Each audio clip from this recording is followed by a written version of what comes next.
thyself is to love thyself, is to examine, observe, and respect thyself. It's an ongoing process, never to be explained in a brief synopsis. It's a preoccupation with reflection and revelation that can only be achieved through discipline and determination.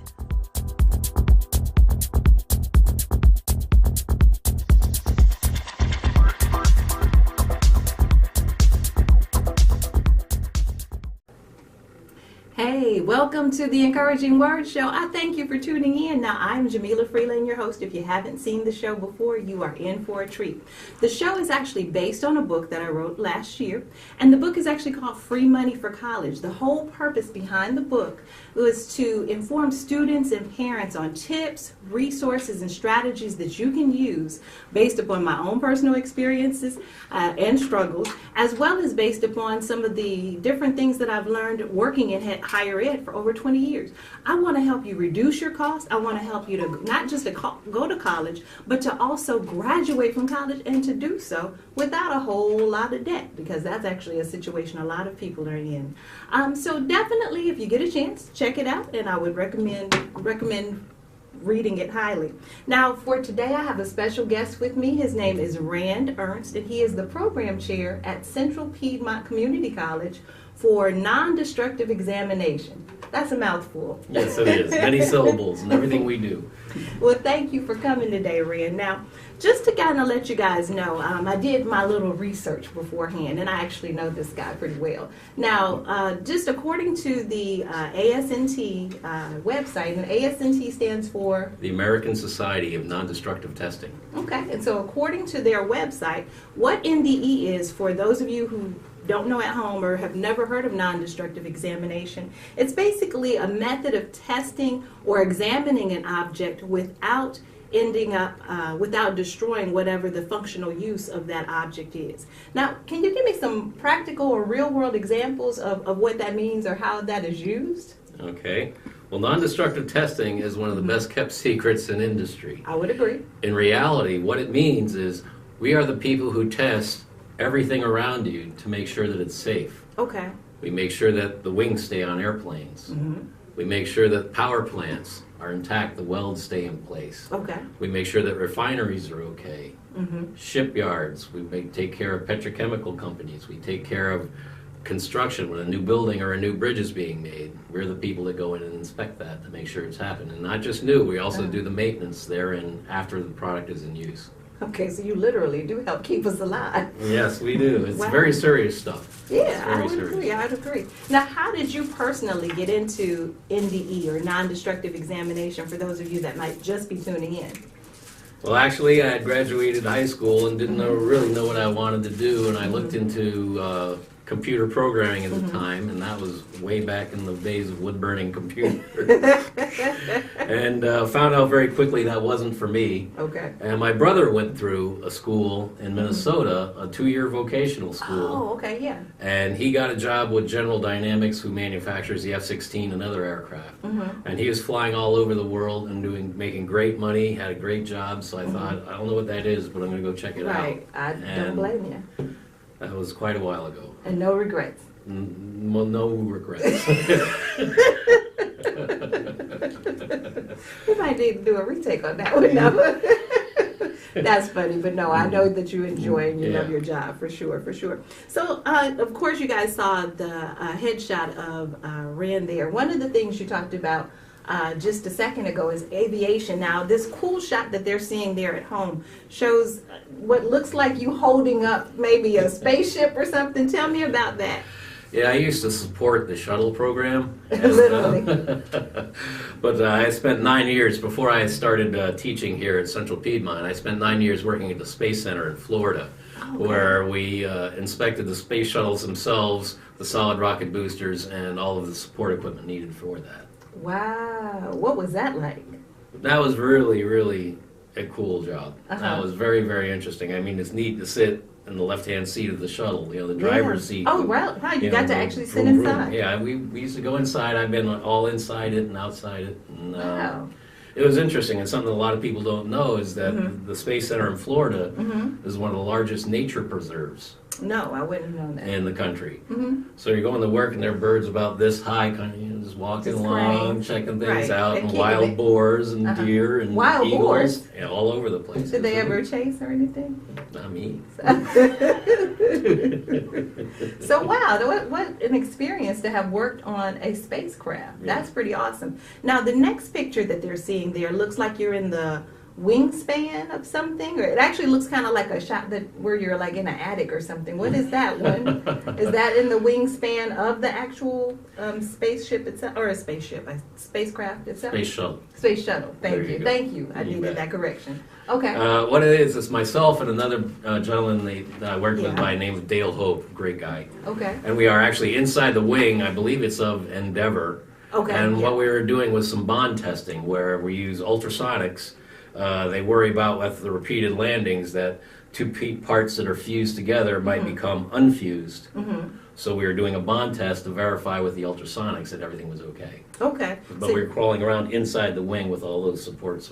Wow, that's incredible. That's when you think about it, it only makes sense. I mean, things like that do need to be tested because, of course, if the wings fell off with all those G forces hitting the actual space shuttle, that would be problematic to say the least. So Right. you would be the person to do that. I thought about a recent news story too, maybe just a few weeks ago, not quite a month ago. There was a university in Florida where the bridge actually fell and collapsed. Correct. So is that something that you guys would have been able to prevent? Have they called upon your, I guess, expertise? I haven't read into that greatly, but what I do understand is that the people who, well, I don't want to be getting into Right, kind of not a lawsuits, liability issue, but, but is that an example? bridge of something? inspection is something that is a good part of what we do. Bridge Okay. inspection, roads, construction. But getting into that, that's one of the things about non-destructive testing is that everybody expects their bridges to be inspected. Everybody expects their airplanes to be inspected. Well, yeah. And nobody thinks of it as a career. So Right. what's happening is everybody's getting older like myself and retiring, and because there's no new blood coming in, there's a big scarcity of people. There's a real shortage of technicians, which Right. is driving up the wages. And the wages are already good. By the way, what is an average range if someone is just starting off with an associate's degree in NDE? What is the maybe anticipated starting salary, and then maybe 5 years in? Give me a range, though. I don't want to pinpoint one thing, Right, but yeah, a right. range of maybe 5 to 10,000. Well, it's our graduates are average is usually starting with no experience whatsoever. You would start at $15 to $22 an hour is usually about the average range. Right. There's been a few jobs lower than that. There's Right. been a few jobs a little bit higher than that. Now, is that in this area of North Carolina? Because wages here can be less than or more than some Right. regions of the country. So is that like right here in North Carolina that would be 15 or 22, or is that kind of a national average? Well, that's been national. We've been placing students all over the country, from literally from Puget Sound all the way down to Florida. Okay. So, and that's one of the interesting things that you don't think about when you get into this line of work is you end up with some pretty interesting situations that Yeah. a lot of people don't get to see. The inside of a space shuttle, you know, Yeah. inside of a nuclear power plant, or inside Wow. a shipyard, or inside a refinery. You know, some things that most people don't get to see. Wow. So wait a minute. There's the aviation industry and aerospace. There's the nuclear industry. What are some other areas you could potentially go into if you were to get an associate's degree in non-destructive examine? Well, in addition to nuclear, there's also fossil power plants. So there's aviation, there's power plants, So like oil refineries and gas, coal-fired plants, oil, Okay. natural gas-driven plants. So anything that generates power or electricity. Also petrochemical, which is refineries, pharmaceutical companies, oh wow, so that's something I construction. wouldn't have thought about. You know, I've gotten to work on the new West Seattle Bridge. You know, Uh-huh. you get to get in all these different situations. Oh, We've got the Navy shipyards in 3 different locations coming after our graduates right, too. right. I remember there being some gentlemen from one of the shipyards in Virginia that were coming out looking at some Right. of the grads. So But if you think about just about anything that you get into that you expect to be inspected, we work on that. And like you said, those are things we take for granted, but they're things that we rely on. I know I take it for granted that I'm hoping that when I fly,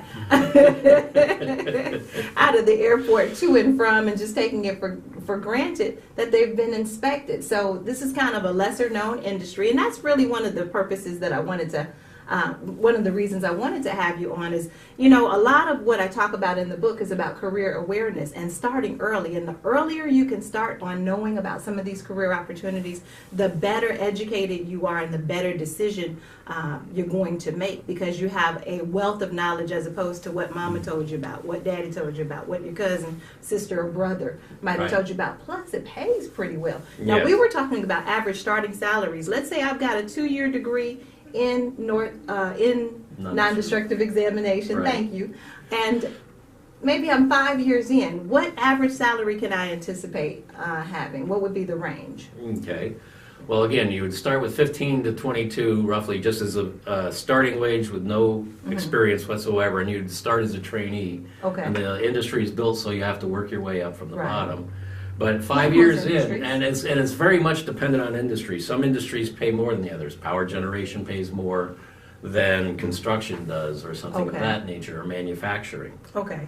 But I would safely assume that you're going to be in the $25, $30 range in 5 years. Wow. Easily. Okay, Easily. easily. And that's if you were not in one of the higher paying jobs. Mm-hmm. And remember, ladies and gentlemen, the name of the book is Free Money for College. Perfect example. So a 2-year degree from a community college that may offer Right. a program like this, you're 9 times out of 10 coming out with no debt, and then to have a great starting salary like that on Right. a 2-year degree, it doesn't get any better than that. Plus, you're in demand, so that kind of promises job security, because as you mentioned, a lot of the people that are in the industry and have been in the industry for several years are now beginning to retire. So those jobs need to be filled, and they're already decent wages, but because there's an even greater demand, that drives the salary up. Doesn't get any better than Yeah. that. So you always want to be knowledgeable about that as you're looking at not just the colleges, but what majors and course selection as well. Now let me ask you too, is it mainly degrees then that they offer at Central Piedmont for non-destructive examination, or do they have like diplomas or certificates? How does that work? Okay. Well, we focus on the 2-year AAS degree. It's an Associate of Applied Science degree. So you actually have a degree in non-destructive testing. Okay. And which there are less than 10 colleges in the entire country that give a degree in non-destructive testing. And there are only 2 east of the Mississippi, and we have one of them here. Yeah. And it's just so frustrating because nobody knows that we're here. It's such a great opportunity. The opportunity is there. Definitely, definitely. But we do offer certificates where we teach the 6 major types of testing for non-destructive testing, Okay. which are ultrasonics, using sound waves, radiography, using x-rays. We use something called eddy current, liquid penetrant, magnetic particle, and visual testing. So we teach those, and as you go through those, you can go ahead and get certificates in each of those. Wow. Okay. So if you wanted to go ahead and go to work, in our industry, you have to have a certain amount of training hours to be employed, and we give you those training hours. Okay. So as you're going along, you can get certificates in just certain test methods instead of getting the whole degree. So someone would maybe be able to start off, let's say they are not able to finish the degree program for whatever reason, and maybe they just want to kind of hit the ground running, maybe do a certificate or 2, and then go into the industry and maybe decide to return back to school. Could somebody feasibly get a job just learning maybe 2 or 4 different testing methods? Yes, they could, definitely, most definitely. And there are some employers that only use 1 or 2 testing methods. Oh, really? There's a few very large manufacturers who only do 2 or 3 of the methods. Okay. So if you get the certificate in those methods, that will allow the employer to hire you. Oh, okay. So that just kind of is your foot in the door, but Right. the sky's the limit. Is there such a thing as a bachelor's degree in NDE? None that I know of, with the possible exception of a university in Iowa. Okay. But most people don't want to go there. I don't know if I take offense as a Midwesterner, but I'm yeah, from there's not Omaha. much. I'm from Oh, okay, Omaha. yeah, touche. Okay, well, we're actually gonna go to a break, and I appreciate you talking about those testing methods. When we come back from the break, we're actually gonna do a demo so you can actually see the ultrasonic method of testing and how that is utilized in the industry. We'll talk about some practical methods of how that could be used, and then we'll talk about some of the traits or skill sets that you would need to have to really excel in this particular industry. Stay tuned.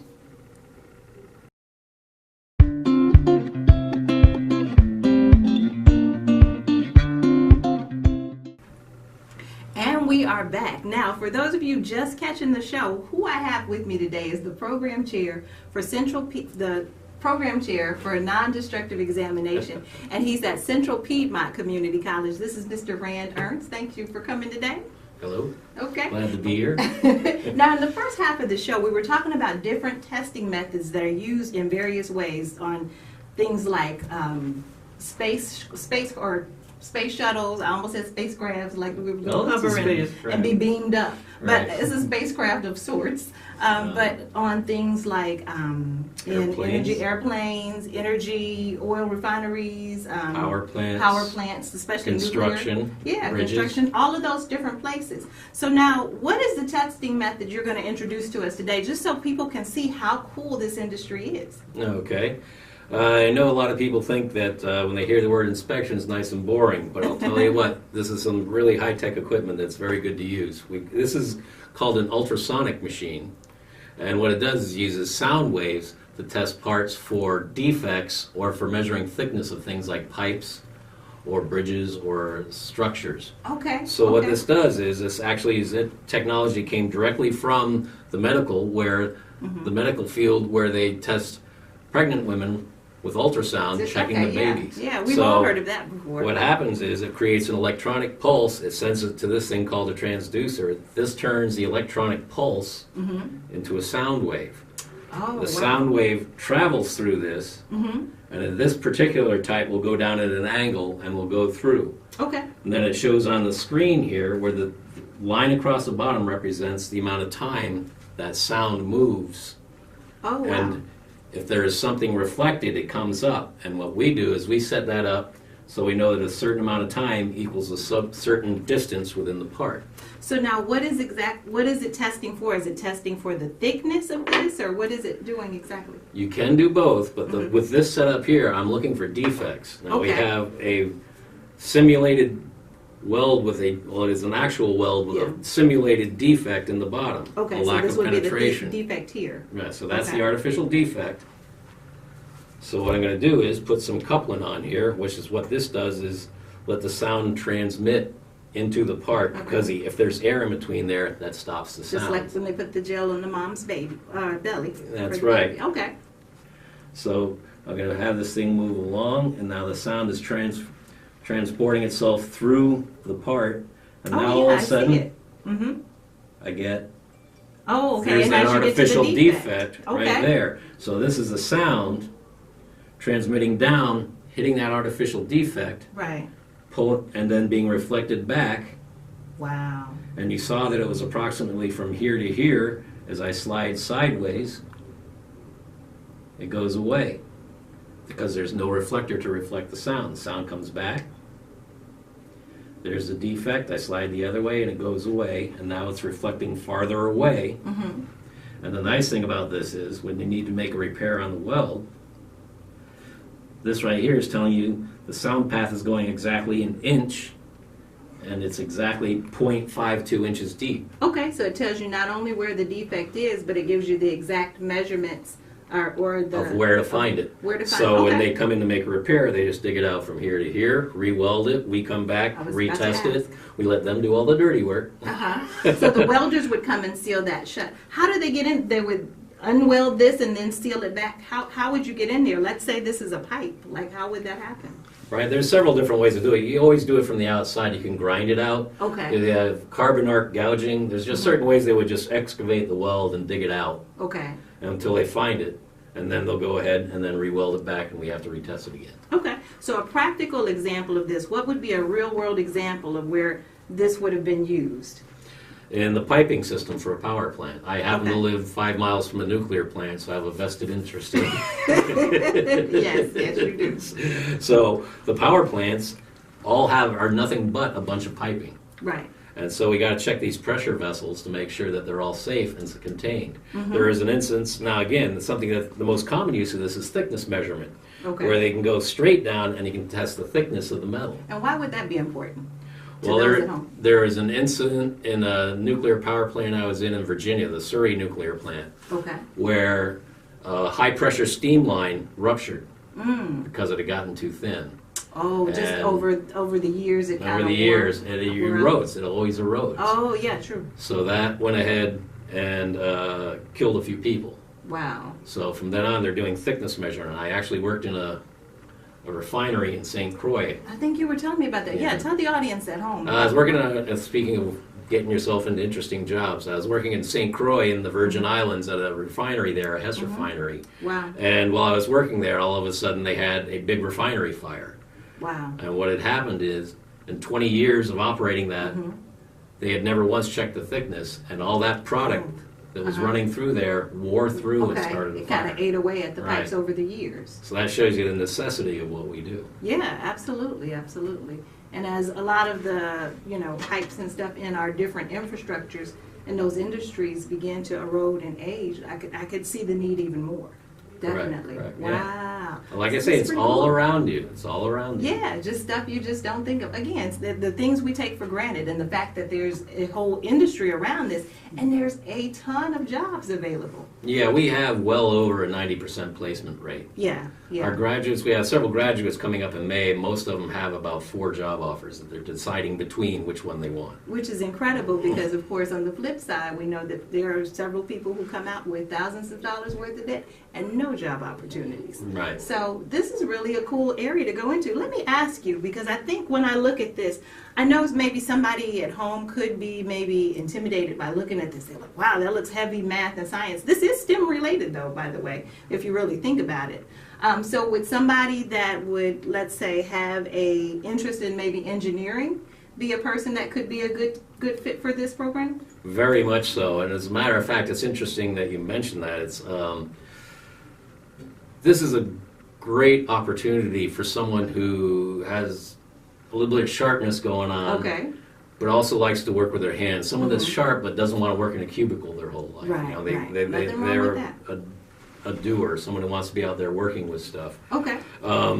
It's a sad statistic, but I talk to an awful lot of high school kids that will say, oh, I'm going to go into engineering, I'm going to go into Yeah, engineering. because that's And- the sexy word Right, well, for a lot of people. And that's what a lot of people have been telling them to do, but the Yes. sad fact is more than half of them will start engineering and drop out. I do know that for a fact. I went to one of the top, well, I didn't go into engineering. That was Right. not my interest. It wasn't sexy to me. But I did attend one of the top engineering schools, one of the top universities in the U.S. that has a top engineering program. The University of Illinois is really known for its variety of engineering programs. And yeah, the retention for Right. those programs Right. sometimes was deplorable. Right. I mean, good program though. It's not a reflection on the program, but a lot of times it's because a lot of those parents who've maybe groomed those students to go into engineering, and those students who were told only about engineering, they weren't really prepared for maybe exactly what it consisted of. And as a result, again, when you have to change majors and that kind of stuff, again, that can hem you up, ladies and gentlemen, in terms of maybe you having to switch majors, in terms of classes, maybe not transferring from one major to another, and it costs you more money. If More you're a money person- and more time. Yeah, you lose 6 both. months at a time. You know, and time is money, and And that's so true. there's people that don't, they think they're going to get into engineering, they get into engineering, then they find they're in calculus 3 and it's not their bag. Right. So those are the kind of guys that are great for non-destructive testing because they have the technical mind, but also people like auto mechanics that are detail oriented. Oh, yes. Detail or electronics people that are Okay. detail oriented. Okay.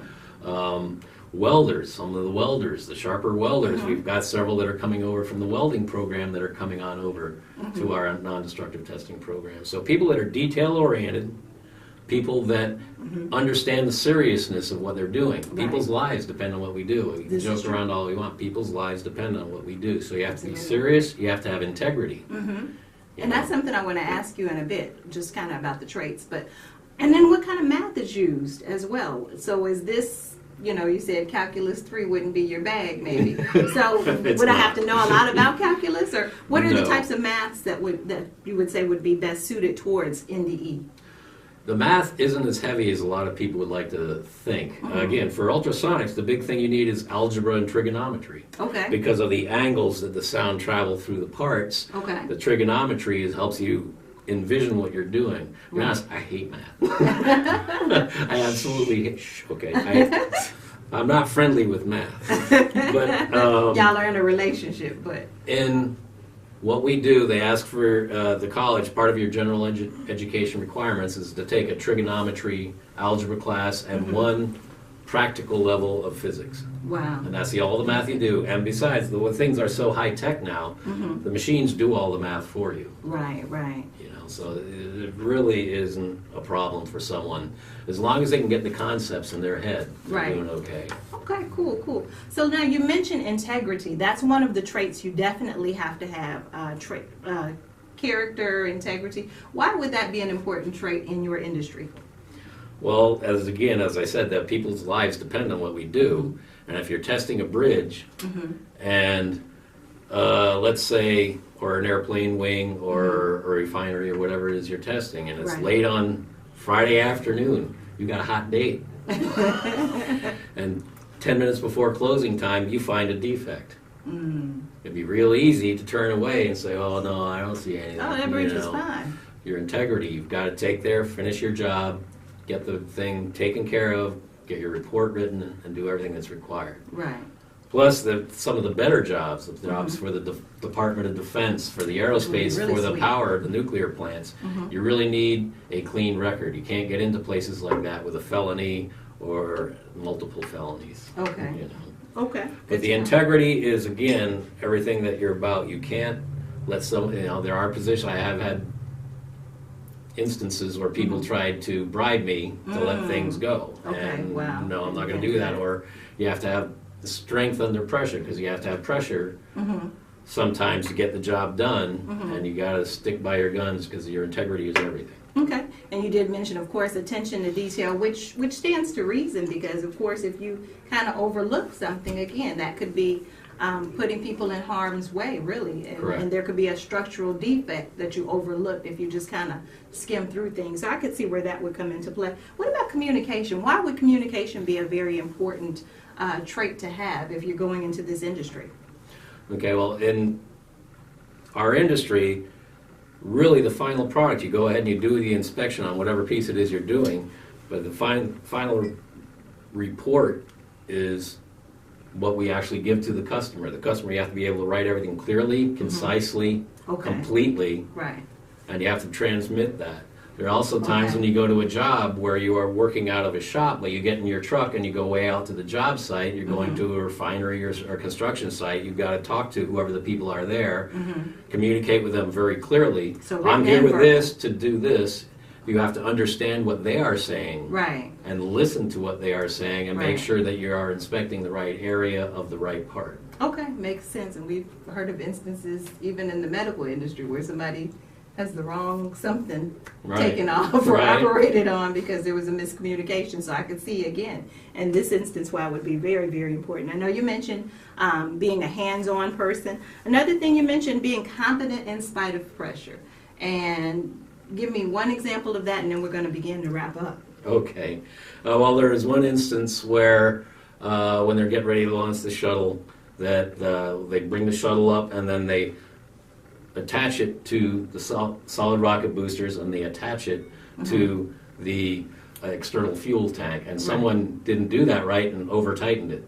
Oh, So they called us in. That was one of the pictures that they had where it showed me at the computer in front Right. of the nose of the oh aircraft. yeah, I have that photo. In front of the shuttle. And what happened was they over-tightened that. And the window to launch is a very narrow thing, and it's a very large thing for everybody in the space program. Is that If they because don't of hit that the window. weather, or is It's that because of the way the space station is circling the Earth. You have to hit it at a certain time for the Oh, shuttle wow. to catch it. Plus, the weather has to be all right in Florida and in Spain and in several other places Wow. in order. So all these things got to come together. So there was a time we were inspecting that, and I'm doing my inspection. I turn around, and all of a sudden there's a whole bunch of suits standing behind me.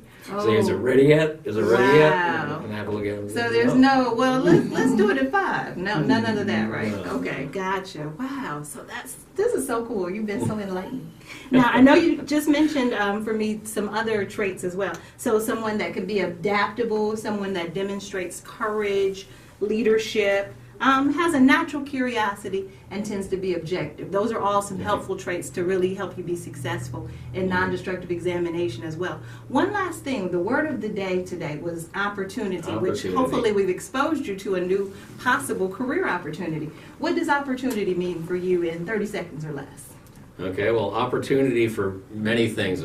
Opportunity for a career, and if the inspection business is something that you like, but you want to move on, there's the opportunity to go into management. There's the opportunity to go into engineering. There's the opportunity to go into sales. There's an opportunity to go into your own business as a contractor. And one opportunity that's very near to my heart that I'm working very hard on is the opportunity for veterans. When they come out and they're not sure what they want to do, I'm trying to get at the guys with the VA, GI Bill, who need training, and let them know that this exists, because the people who come from the military that we've had, it's like a duck to water. Spot on, right? Because now, they is that understand from the every discipline. branch, or is that Any typically? branch. Okay, because I know Any we talked branch. about the Navy earlier. So any branch, okay. Any branch. We just had a guy from the Marines come through, and he's now working, because he had a previous degree in North Carolina. He finished a 2-year degree in 1 year. Wow. And now he's working at Pratt & Whitney, a jet engine manufacturer in Georgia. Wow, it's pretty awesome.